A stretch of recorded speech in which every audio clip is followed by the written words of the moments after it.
Hello, and welcome to the Kids Sport Diversity and Inclusion in Sport discussion series.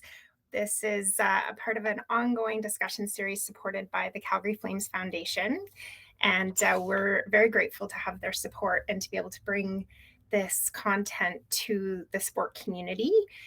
And we've been offering these since last spring with the hope that we can invest in educating each other and supporting each other to ensure that kids from different and diverse backgrounds have an opportunity to play and participate in sport in meaningful ways across our country. We really hope through this series that we can have a discussion about the importance of diversity, inclusion, equity, and empathy in making sport a safe and welcoming place for all. And as I mentioned, the Calgary Flames Foundation has been integral in supporting this, and we're very grateful for that opportunity to work with them and to create this learning journey for each of us. My name is Andrea Carey. I'm pleased to be your moderator and host today. We will be joined by two incredible guests today to talk about newcomer inclusion in sport. And both of these folks are newcomers to our country, and we'll be sharing their unique journeys in navigating that. I want to begin by acknowledging the territories that I'm coming to you from today, and those are of the Coast Salish people here in Victoria, and the territories of the Wasanich, Songhees, and Esquimalt peoples.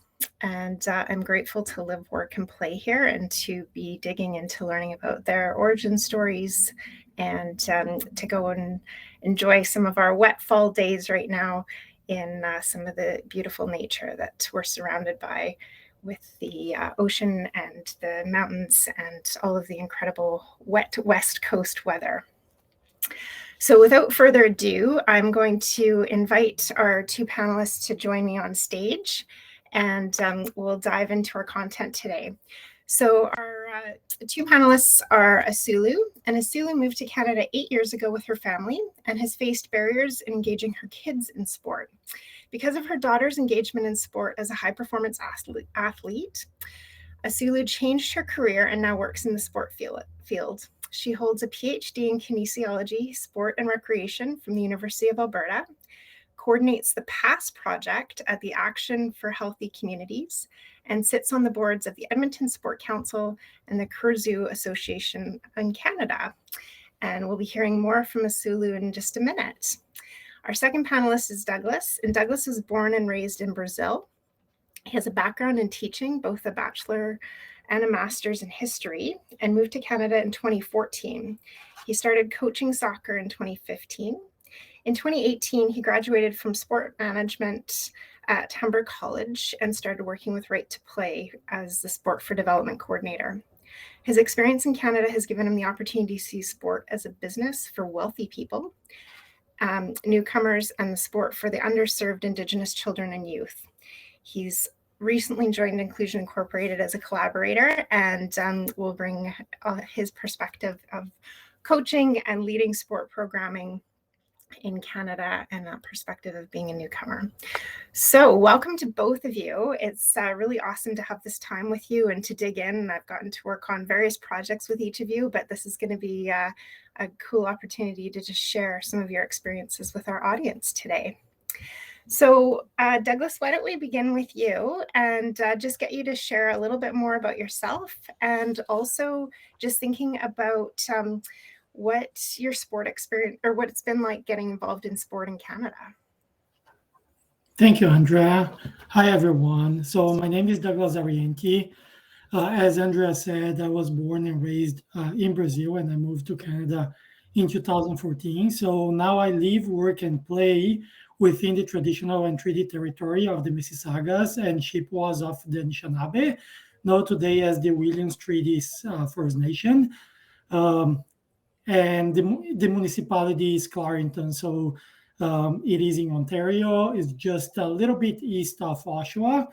That's the major city around here. And I'm glad to join you today. So I can start sharing a little bit about my experience with sport in Canada.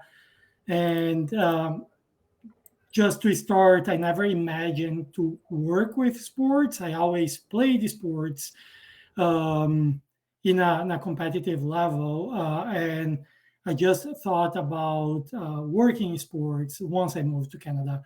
Back home, I played futsal, which is like indoor soccer in a flat surface 5v5. I'm not sure if everybody's familiar with that. It's super popular in South America, in Europe, and in Europe, not super popular in North America. It's becoming more and more though. And I play competitively, and when I was 17, I guess I realized that was not good enough to make a career out of the sport. So I decided to go to university, and I played a varsity there, and I studied history. So my bachelor's and then my master's, and then I moved to Canada in 2014 to do my PhD here. That was my intention when I moved to Canada. My partner is Canadian by birth. She moved to Brazil when she was little. We met there at university, and then we decided to come here to do our PhD. And once we got here, realized that international fees are super expensive. And then we were waiting a little bit so I could get my permanent residency here. In this meantime, I started coaching. So I was playing, and I think I have to mention that I came to visit Canada in 2010. And of course, I'm just passionate about the sport, and I connect with a few other Brazilian people that lived here to play. So I kept in touch, and once I moved here in 2014, some of them were still around. So I reconnected with them, and one of them was actually working for the Pan American Games. So he was unavailable to coach the academy he founded, and he reached out to me, asked me if I was able to do. And at first, in 2015, it was beginning of 2015, I was just super excited about that. And I told him, yeah, even if it's like to pump the balls, I'll be happy to join the organization and be, surrounded by kids playing the sport that I love. So what a dream. And then this is how I started. Um, so yeah, and once I started doing that, I realized that I didn't want to do PhD anymore. I want to work in the sport industry because it's way more fun. I'm sorry for the PhD students and who finished their PhD here, but I just made the choice to keep on working with children and youth and this in the sport environment. And I guess I made the right choice because I'm still doing that. I'm super passionate about what I do. So at one point, I realized that part-time coaching was not enough. So I have decided to go back to school, and then I start postgrad certificate here in Ontario at Humber College. I'm not sure if folks are familiar with that institution. It's like a one-year program called the Sport Business Management. And once I graduated, I had the opportunity to start with Right to Play as the Sport for Development Coordinator. It was a 6 months contract that got renewed and became permanent eventually. So, and I'm still working with Right to Play. Now I'm a training manager. I'm no longer the Sport for Development Coordinator, but I'm still responsible for the Sport for Development portfolio. And that's a little bit about me, about my journey in Canada and the sports. That's awesome. Thank you. And I didn't know that about you, that you'd come here to do your PhD. So I love that I learned something new. And I love that we're going to bridge to Sulu, who came to do her PhD. And so we'll get to hear a little bit about your journey, Sulu. Go ahead. Okay. My name is Aysulu. I'm from Kyrgyzstan.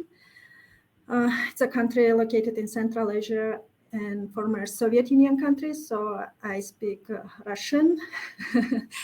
I came to Canada in 2014 as well to do my PhD in mountain tourism. But because my daughter was involved, she was a high performance athlete, and I got invited to the board of the club, and I was engaged all the club's activities. I decided to change the topic of my dissertation after 2 years of my study. So it was difficult to convince my supervisory committee. But yeah, it happened. I did my PhD in rhythmic gymnastics. It's a sport where my daughter is engaged in. And yeah, I successfully defended in 2020.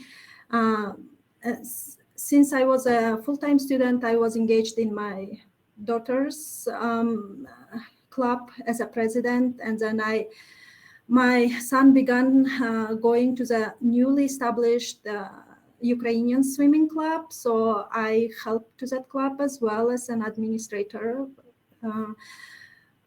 And currently I work at Action for Healthy Communities. I coordinate the project called PASS, which is aimed to identify and address barriers of racialized newcomer youth in sport participation. So I'm so lucky and happy to have that work. Yes, and we do a lot of activities, events, and programs to engage kids to different sport activities, because as a newcomer, I experienced all of these barriers we are talking in our study, in our community information sessions, and I know all of these problems from my personal experience. Amazing. We're going to certainly dig into those barriers and that experience more deeply as we go through the session today. Asula, I want to stay on you. Tell us a little bit about what newcomer sport inclusion means to you. Oh, it means a lot.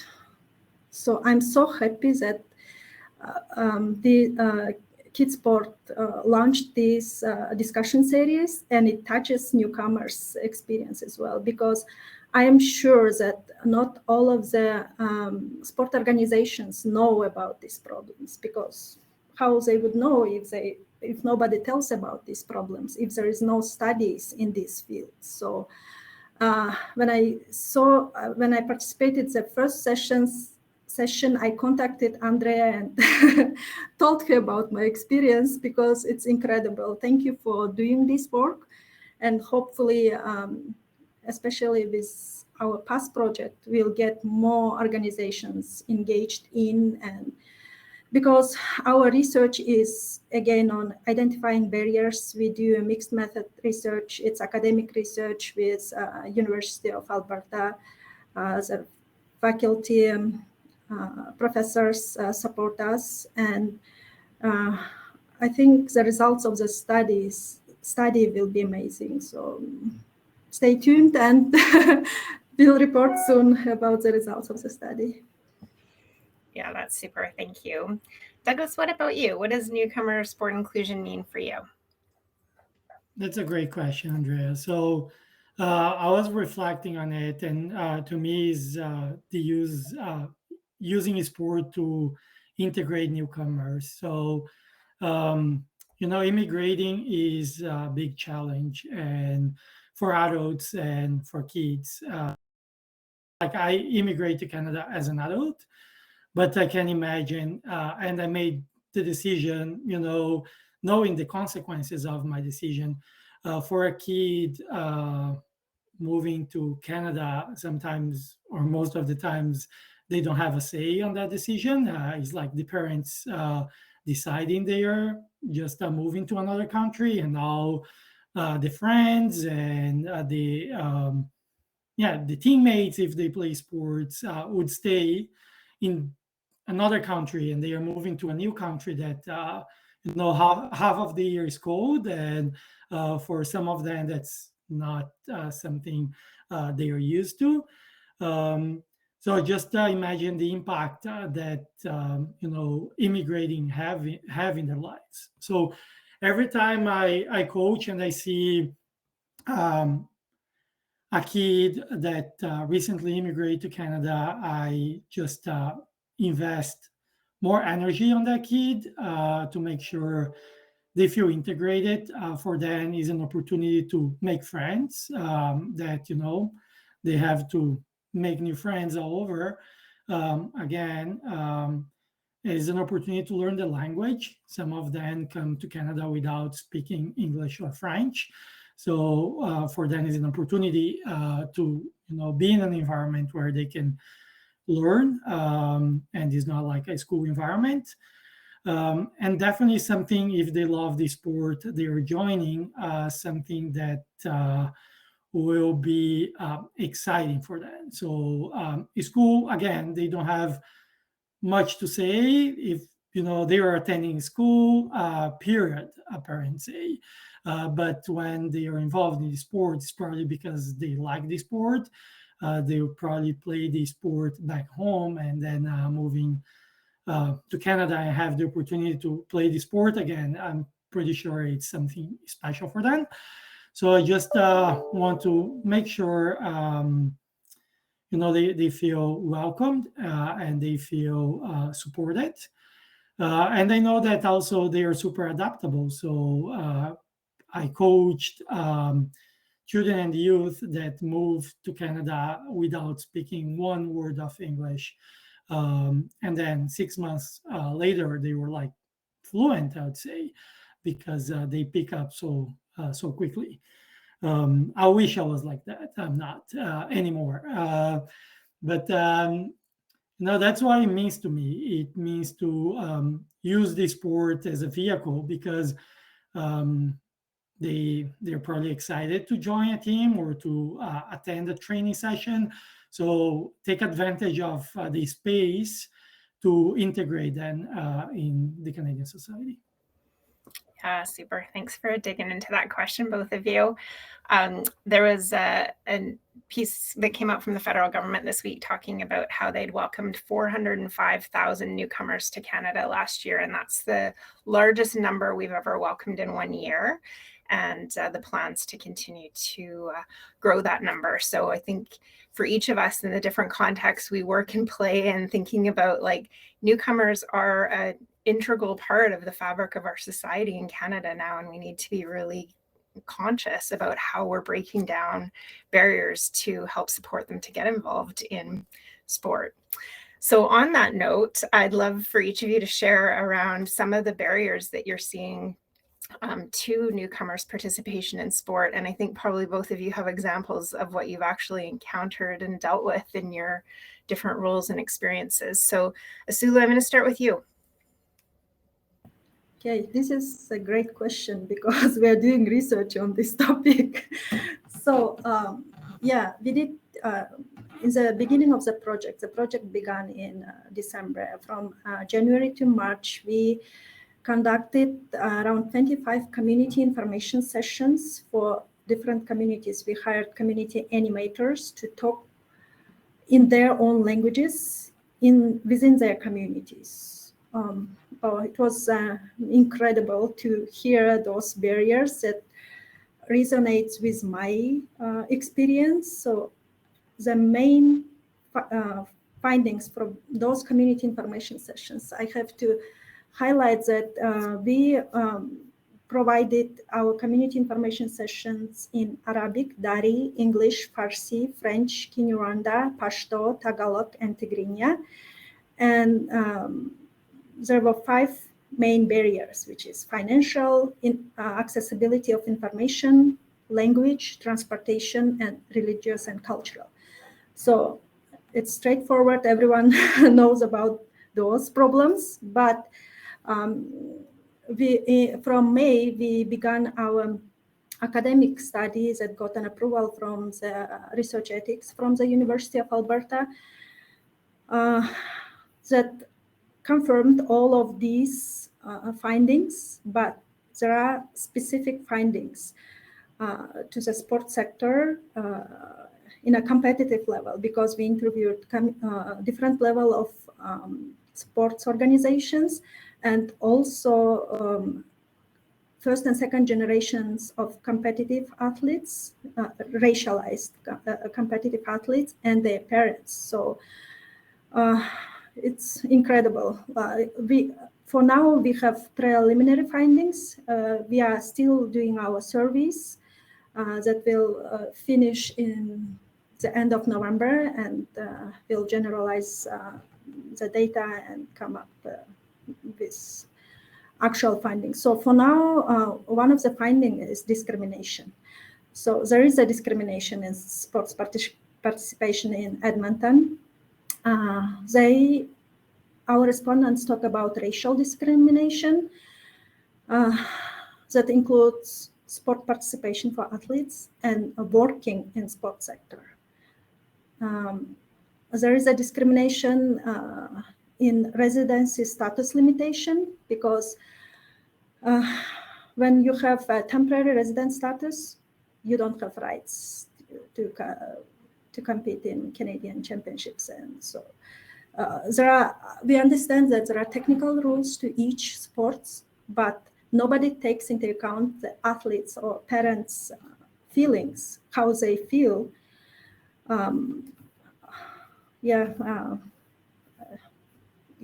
it is 100% resonates with my own experience. So I am so glad that there is such research now, and we can confirm about such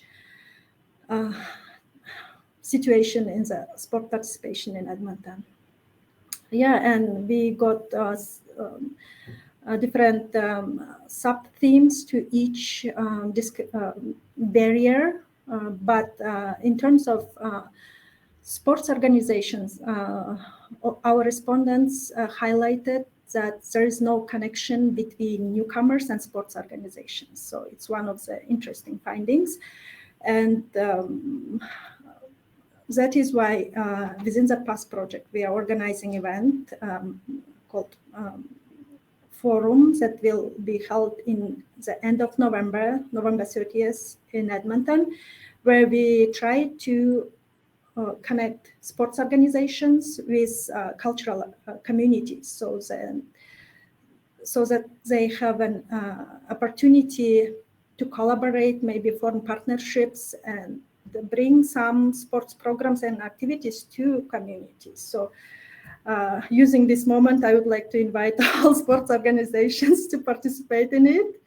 I hope it somehow will help lower these barriers. What a lovely invite, and we'll be sharing the link for that event. And so you're obviously have had this warm invitation from Asulu to connect through that event and to share and learn together. Thank you, Asulu. Douglas, let's go to you and thinking about some of the barriers to sport participation for newcomers. Thank you, Andrea, and thank you, Asulu. I think you cover that topic super well. So I agree, and I think your findings reflect the reality. I'll focus maybe in one, and maybe the one that you're inviting people to attend, the connection between newcomers and the sport organization. So I was again reflecting on my own experience. I'm now a father, so I have 1.5 years old baby still, so he's not involved in sports yet. I'm trying to teach him how to kick a ball, but he picks up. So I was just like trying to visualize how it's going to be his future if he wants to play sport. And just as a newcomer, I always worked in at least 2 jobs in Canada. So I was reflecting on sometimes the lack of time and energy that newcomers have, because they're just it is an expensive country to live in most of the countries. Even if they have their savings there, once you move the money to Canada, is like not a lot. So to start a new life here, it is not so easy. And I think the focus of the parents in the first moment is, to be able to provide, to be able to find a job, a stable job, and, and focus on what is needed to make sure they have a place to live, food on the table, and some, time of fun with the family as well. So that's something that I would like to mention as well. Sometimes I remember when I was coaching a lot of I work in an organization called Brazilian Soccer Academy. So a lot of parents were from Brazil and Latin America in general. So I remember parents getting to training late and apologizing a lot. And I know some coaches kind of punish, if I can use that word, the kids for being late to the training, but I could see that the parents were coming directly from like the construction site, or directly from work. They were on their work clothing, and they were apologizing for being late. And it's understandable. They made a big effort to leave their work to face the traffic that is super super bad, and go pick the kid up at home and then drive to the facility that, as Hulu said, sometimes is not super accessible. Um, so just recognizing these barriers that the newcomers face once they move here, especially in the first years, I think is important to understand a little bit more of the landscape of the newcomers enrolling in sport activities in Canada. Yeah, thanks for that. So thinking about that, and we tend to have quite a few local and provincial sport clubs on the call. Asuli, you want to jump in? So I'll pause and let you jump in, and then I'll come back to where I was going to go. I'm sorry. I just wanted to share some of the experiences that I faced. But when we arrived to Canada, I searched for the clubs and found one club, and we went there. And first day, my first question was, how much is the training fee? It was more than $500 per month. So I said, wow, there's no way I can make it. So we went home, and because I came to study, and my husband didn't speak English and still doesn't speak well. So we had to find a job for him. So even though I had a good scholarship from the university, still we had to pay training fees, all the apparatus, travel fees, because she was high performance gymnast. She traveled all over the world. So we directed all of our money for her to be in the sport, and club didn't provide any discount. We could just delay the fee, but in the end of the year, we have to pay in full. So we applied for Kids Sport Edmonton, Kids Sport Alberta at that time, Jumpstart, which would cover maybe 1-2 months of the training fee. So it was incredibly stressful. I couldn't say to my daughter, don't go to gymnastics, because she loved it so much. And because we supported, she was able to compete at continental championships, including qualification to the Youth Olympic Games. But due to different barriers, not feeling belong to Gymnastics Canada because of her temporary status, and because she was not able to get judged in Canadian competitions, even though we paid full amount of travel fees, membership fees to Gymnastics Canada, and all other stuff. And because she was not accepted by Kyrgyz Gymnastic Federation, because she lives in Canada and trains here, so it caused her huge issues with mental health. She had to stop for 2 years because she was not able to go out from the bed from her daily migraines. So, sorry, just wanted to show one example of unwelcoming situation in sports for newcomers. So there are so many other problems that I would talk many hours, but just one example. Yeah, what an important example to share. Thank you for that that vulnerability and sharing. How I can only imagine how difficult that time was for you. And that brings up a point of kind of where I was going to go next, thinking about for the clubs and the provincial sport organizations and sport leaders that are on this call, thinking about what can they do to start to navigate some of those and to think about how they can be more inclusive of newcomers. And Asulu, I think your point around sort of some of the policies and the way the sport's structured that probably unintentionally, and people just haven't really thought about it, is keeping participants out from being able to compete in the meaningful ways that they want to, or participate or compete in the meaningful ways that they want to. And how do we start to kind of dig into some of those? So maybe we'll give Asulu a little break and start with Douglas, just thinking about like, what are some of those things that we need these sport leaders and sport organizations to be thinking about to break down some of those barriers and really welcome in newcomers? Yeah, that's a great question. And I think, those barriers were mentioned by Azulu. I think, the access, it's one, the fees, the high fees is one, the lack of time. So I was just reflecting on my own experience and how I, growing up in Brazil, played for free for my whole life. It's just the community getting together. So, I really believe in the power of the sport and the power of the community. So, growing up, parents were fully involved. And I remember, like, still a good friend of mine, his father used to work in a bank, but he was also the president of the team. So I don't know how he had time to do what he ended up doing for us, but he was fundamental on make sure a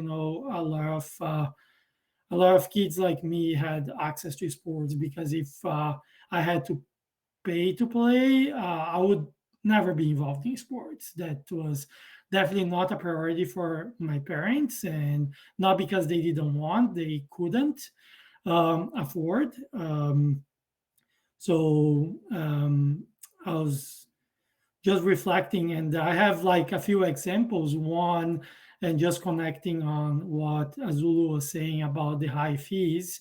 I remember like playing team sport, soccer, that we all had individual sponsors on our jerseys.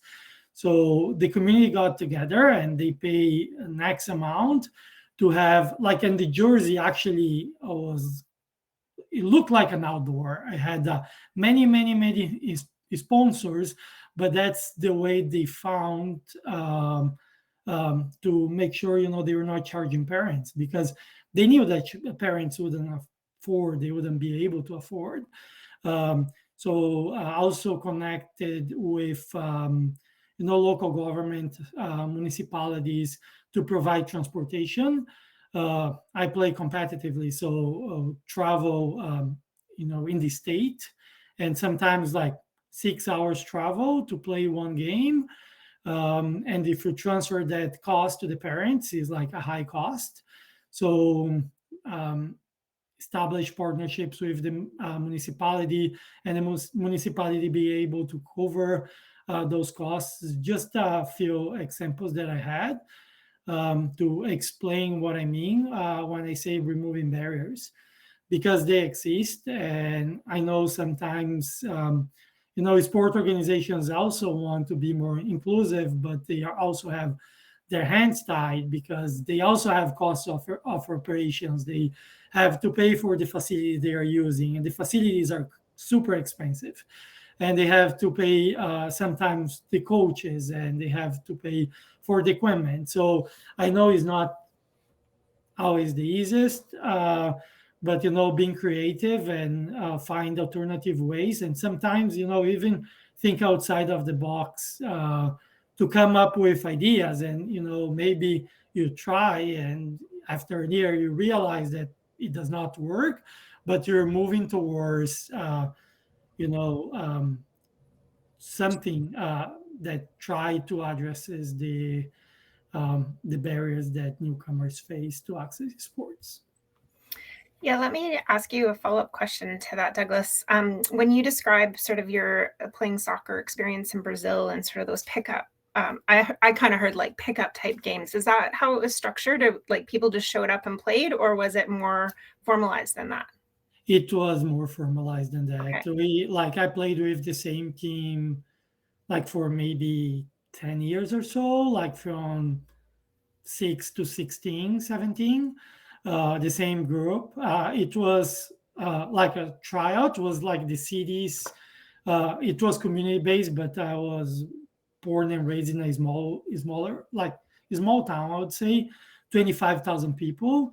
So, but we practice every day for free using a municipal facility. The coach was paid, but the community and the volunteers will raise funds to pay the coach. And we had a few like dinners to fundraise and uh, other types of events that I was probably not fully aware as a participant. That was not my focus for sure. But now looking back, I just I'm just so grateful that I had people investing their time and their energy, being like um, workers as well, and having a job and working the whole day, and on their time off find energy to go and fundraise and organize, because it's like a big logistical thing as well. It's not only like the money, it's all the logistical pieces. It's going to the meetings in person, and it was like way before we had Zoom calls and access to the internet. So if they had a meeting, they had to go to the capital. That would be like 3-4 hours each way driving. And yeah, it was just impressive what they did to make sure kids like me had access to sports. Yeah, what a great example to share with us. And, I think across Canada, we have a number of really incredible examples of, either formal sport organizations or I'm going to say more community-based organizations who are offering different sport and physical activity type programming that are kind of based in that, like, what do we need to do for the community? How do we do this? And it strikes me, for those who are on the lookout for funding right now, there's certainly a lot of funding from the Community Sport for All initiative, which Canadian Parks and Recreation Association has a closing date next week of funds that they want to roll out to communities, to sport organizations, to do programming that really breaks down barriers for newcomers, for people with disabilities, for folks from different racial backgrounds. So I think there's a tremendous opportunity to get creative and to really kind of seed some of these types of initiatives where it's, addressing that cost, addressing transportation, thinking about how we really build equity based into our programming and planning. So Asulu, I'm going to go to you to kind of look at that same question in terms of what you want sport leaders and the folks on the call today to think about to create programming for newcomers. Maybe I will just tell one example from the gymnastics club where I am still affiliated with. After seeing all these barriers, when I was president of the club, I asked our head coach, who has been with the club for more than 30 years, do we have a low-income families in the competitive program? In recreational, yes. She said, no. In my coaching career, you are the second person. And the first was myself. She immigrated from Europe to found. She's a founder of the sport, and she was invited. her daughter is also a rhythmic gymnast, and she said, oh, it was very difficult for her daughter to be in the sport as well. So, and I thought, oh, it means that competitive sport is not accessible for newcomers at all. And I began thinking, what can I do? And I asked permission from the board, let's begin free classes, recreational classes for newcomers. They said, no, it's not possible. And I understand that, because in that case, the club will get bankrupted. So, and I began to search any opportunities, including grants. So from 2020, we launched our first free recreational program. And since then, every year we have around 100 girls experiencing recreational rhythmic gymnastics and summer camps for free. So it is possible when you want to do it, when you are passionate about the sport, when the sport organizations, administrators work on bringing money to the club for such activities. And now I'm working on bringing funding for the competitive level gymnast, because we have so many Ukrainian kids where rhythmic gymnastics is very popular sport, fleeing from Ukraine and joining to the club. And it's still difficult, but it can be done. So search for the opportunities, try to understand newcomers' experiences, and things can change.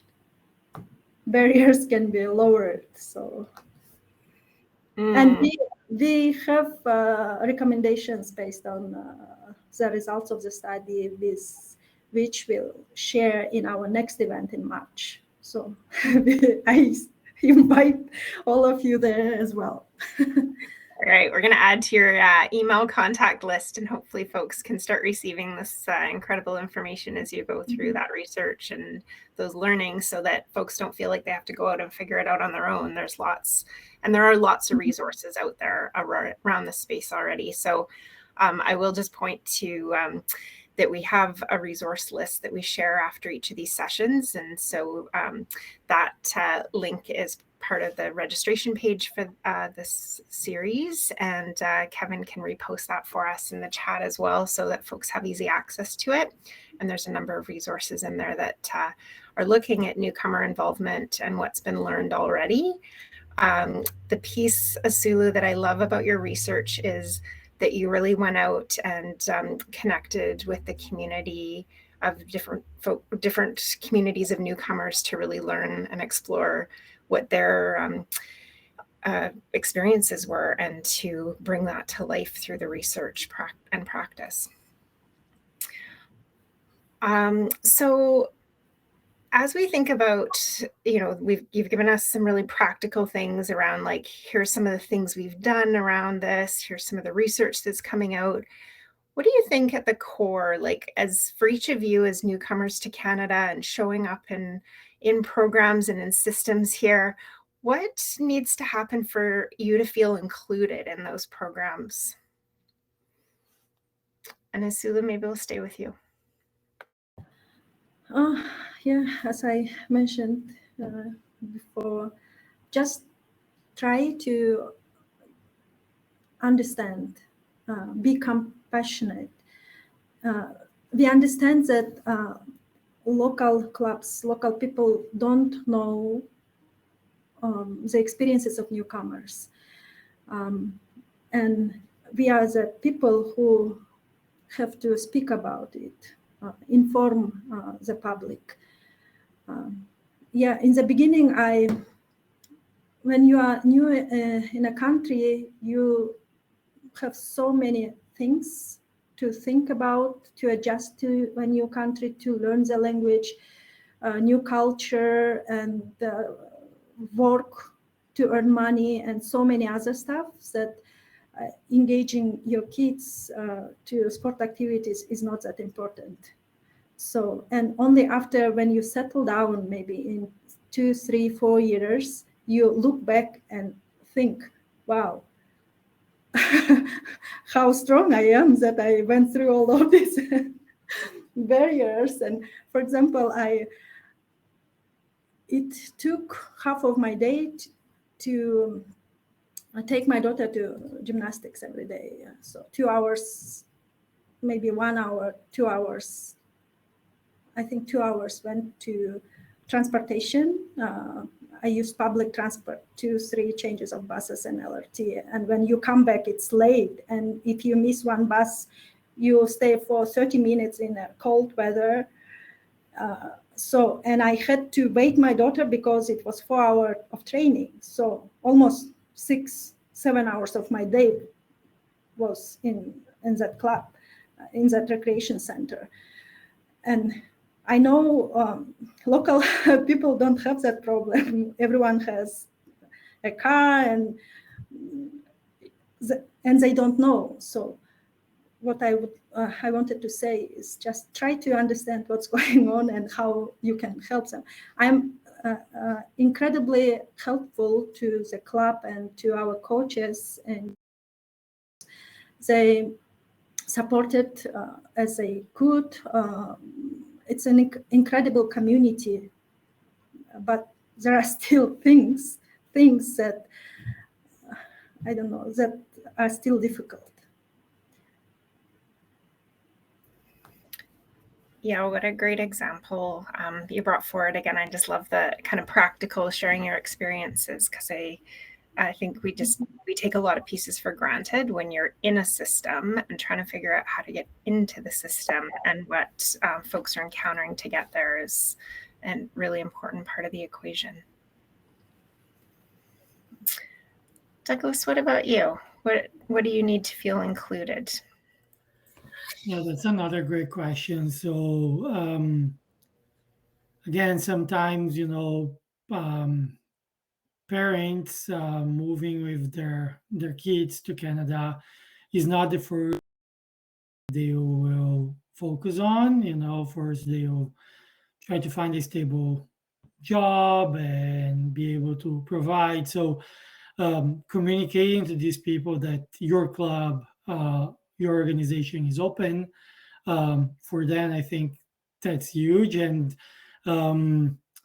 based on the research that Azulu shared with us, language, it is a barrier. So identify how you communicate that to them, I guess, is also important. I remember I speak Portuguese and Spanish.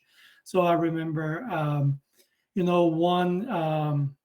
one family bringing their son to a training, and then I was able to communicate in Spanish with him. And next training I had 3 or 4 more kids from the same community, just because I could communicate to them, while maybe in another organization that was a barrier they face. And being concerned of not understanding, or the kid is just there with their body but not being able to um, understand what the coach is saying, might be also something that parents experience.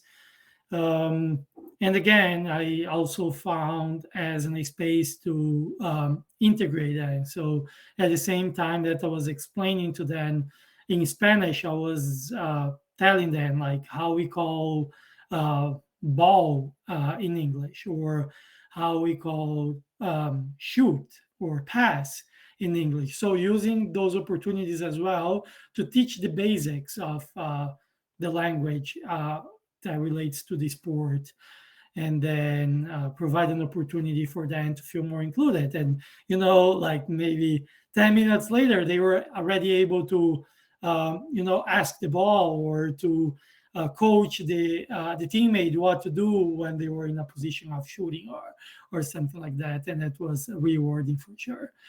So yeah, I think it's just if they are not coming to you, to your organization, but you want to reach out to them, go to them, find where they are. And sometimes they are in the in a school, after school the kids are playing, or in a community center.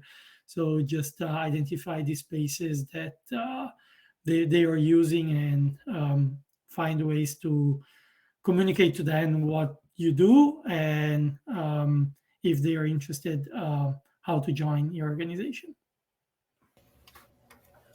Again, such excellent examples. Thank you for that. We had a question in the chat around sort of beyond some of the barriers we've talked about, to share a little bit about what are some of the cultural barriers and ways to overcome them around sport. So Douglas, I know you already saw that one in the chat, so do you want to lead off on that? Yes, I can.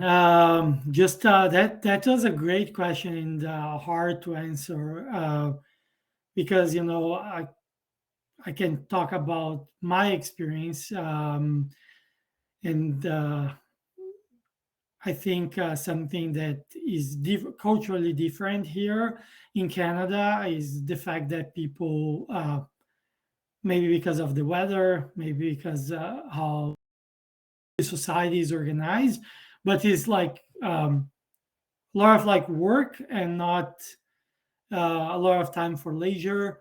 So, and I remember when I coached at that organization called Brazilian Soccer Academy, especially in the summer, would go for a picnic day, and now they have their own facility. So I know they host like barbecues, and they also rent the space in a low fee for families that want to celebrate birthday parties there. So it's just creating a space where people can party, if I can say that. It's just a space to celebrate, because I feel, especially like for newcomers, when they don't have, friends or family here, they are a lot by themselves. They are a lot with their families only, and create these opportunities where they can actually have a conversation with other parents. Because, knowing parents, I know during training, they have the opportunity to talk, but they also want to see their children playing the sport, and sometimes they don't talk, they focus a lot. So creating these spaces that are not training spaces, where they can just go and I remember like parents talking like, oh, you're looking for a job, your background is on finance, the company I work for, they're hiring like a finance officer or something like that. It's just creates the space where they can build community. So that was an important cultural piece for at least Brazilians, South American that I work with, is just those spaces where they can just go and celebrate and just get a little bit away from work and the responsibilities they carry in a daily basis. Thanks for that, Douglas. How about you, Asulu? What about some of the cultural barriers? What does that look like from your experience? Maybe I would tell what our newcomers' cultural barriers are.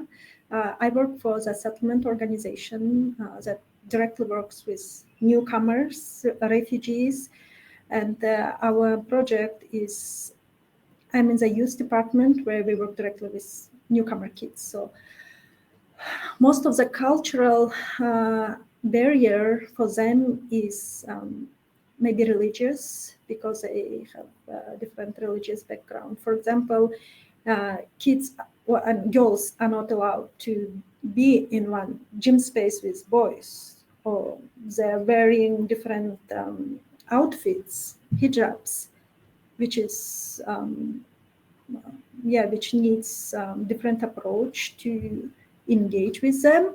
So I would tell about these experiences, examples. Yeah, thanks for those.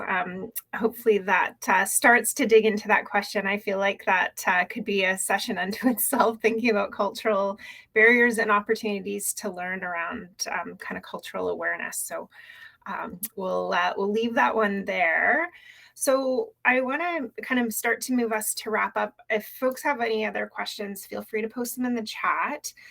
The way these sessions work, for those of you that might be new to it, is that we spend sort of an hour in this panel discussion, and then we move out to tables where you can sit and sit, visit, and network. And so our team will kind of pop around and be open to discussion with folks for another 30 minutes or so after the session if people want to stick around. So I'm going to ask one last question, then we'll kind of move to wrap up if that works for our panelists. So that question is, if you think about sort of one thing that people could start with to really move this work forward and welcome newcomers into their sport environments, what would that be? And so maybe Douglas, I'll go to you. That's a great question, and I think not sure if I'll have the final answer here. Just was thinking like on the barriers that we talked today, like ways to remove them or to minimize the impact of these barriers. And I'm thinking here, transportation, that's a big one. I'm thinking on high fees, and I know there is a question on the Q&A asking about, grants on how to address the financial impact on families to participate. Also, like communicate that everybody is welcome.